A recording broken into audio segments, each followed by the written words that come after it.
Հայ-ռուսական միջխորհրդարանական հանձնաժողովի 39-րդ նիստը կարևոր է այն առումով, որ նվիրված է հայրենական մեծ պատերազմի հաղթանակի 80-ամյակին եւ պատմական հիշողության պահպանմանը։ Նիստին մասնակցելու նպատակով Հայաստան է ժամանել Ռուսաստանի Դաշնային խորհրդի նախագահ Վալենտինա Մատվիենկոյի գլխավորած պատվիրակությունը։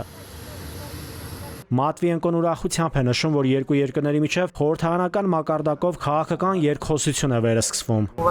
Մենք ուրախ ենք որոշակի ժամանակահատվածից հետո վերսկսել քաղաքական երկխոսությունը խոսնակների մակարդակով։ Այսօր մենք բնական դաշնակիցներ ենք, ռազմավարական գործընկերներ ենք։ Ռուսաստանը մեծ կարևորություն է տալիս եղբայրական Հայաստանի հետ միջխորհրդարանական համագործակցությանը։ Մատվիենկոն առանձնահատուկ ուշադրություն է հրավիրել մեծ հայրենականում հաղթանակի 80-ամյակի վրա, նշելով, որ դա նախկին խորհրդային միության բոլոր ժողովուրդների ընդհանուր հաղթանակն է։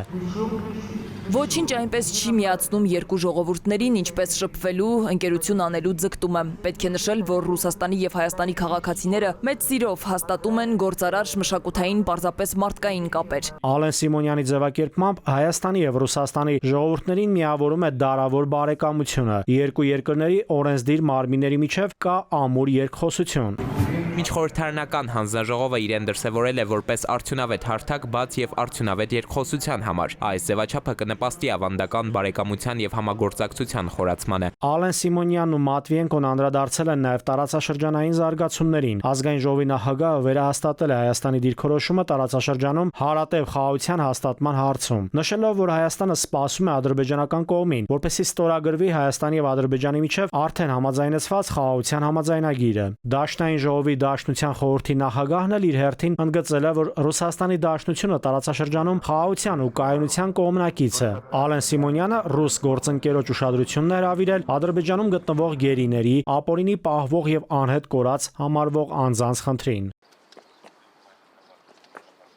Մատվիենկոն ծաղիկները խոնարհել մայրաքաղաքի հաղթանակի զբոսայգու անմար կրակի մոտ, հարգանքի տուրք մատուցելով հայրենական մեծ պատերազմում զոհվածների հիշատակին։ Մատվիենկոն այցելել է նաև Ծիծեռնակաբերդի հուշահամալիր, հարգանքի տուրք է մատուցել հայոց ցեղասպանության զոհերի հիշատակին։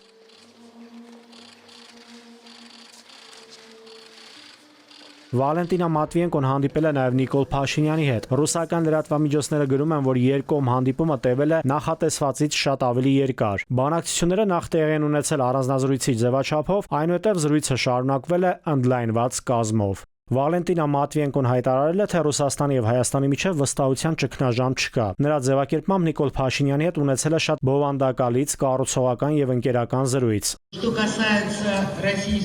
Երբ ասում են, որ Ռուսաստանի եւ Հայաստանի միջև վստահության ճգնաժամ է, ես նման զգացողություն չունեմ։ Ընդհակառակը, ինչպես մենք, Հայաստանն էլ ցույց տվեց իր շահագրգռվածությունը ընդլայնելու մեր երկկողմ համագործակցությունը։